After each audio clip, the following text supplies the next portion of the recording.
Geocaching is a worldwide game of hide and seek where finding hidden treasure is the primary goal. Geocachers hide containers of all shapes and sizes somewhere in the world and then use a GPS receiver to geolocate that spot. Those coordinates and a description of the geocache are placed on the internet at various sites, the most popular being geocaching.com. Other players then use the website to find the coordinates for geocaches in a given area and download those coordinates to their GPS receivers. Each geocache listing on the website has details about the size of the container, difficulty of the terrain at the site, and an overall difficulty rating for the geocache. Remember fresh batteries! There are hundreds of thousands of geocaches out there to be found, and there's bound to be many right in your area. For example, there are over 200 geocaches within a 10-kilometer radius of downtown Ann Arbor.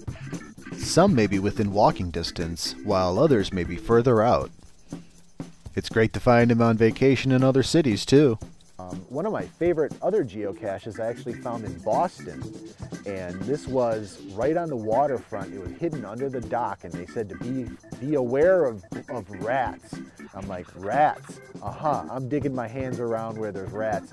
And that actually turned out to be my 50th geocache, was that one in Boston. Using the tools built into their GPS receiver, the geocacher navigates to the location of the hidden geocache.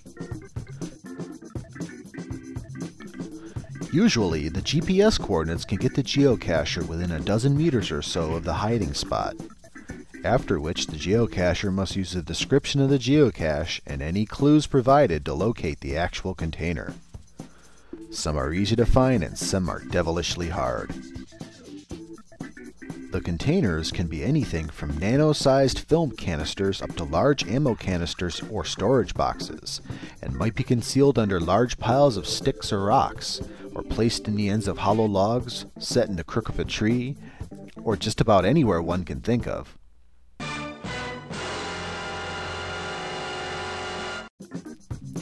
The more experienced one is at geocaching, the easier it becomes, as typical hiding places and telltale signs help the discerning eye to spot the hidden geocache.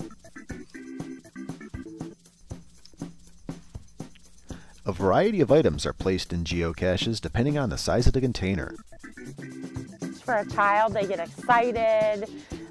It doesn't really matter what's in it. You know, my daughter's 2.5, and the geocaches have different themes, like they can be animals or it can be little trinkets, and I think it's a treasure. A magnetic keyholder nano geocache usually has no space for anything but a logbook, while large containers can hold all manner of trading items. The idea is to locate the geocache, sign the logbook, then, if one wishes, take one of the trade items out of the geocache and place an item of similar value back into the geocache. There are also some items that are meant to travel to other geocaches. These travel bugs are also tracked on the geocaching.com website and offer another aspect to the gameplay. Travel bugs often have missions assigned to them. For example, this travel bug wants to visit a geocache in every county in the state of Michigan. We're going to help it on its way.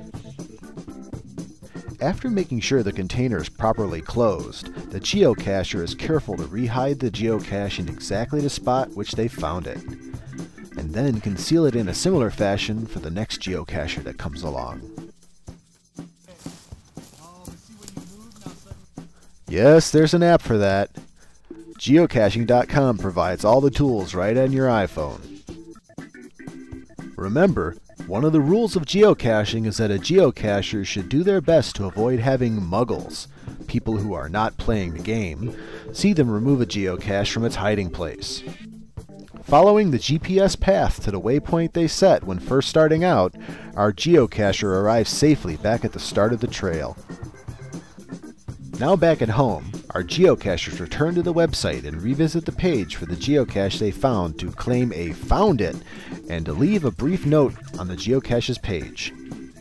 Geocaching. No matter your age or fitness level, it's a great way to add some outdoors activity and adventure to your day. If this documentary caught your interest, head over to geocaching.com and get started with your own 21st century treasure hunt today.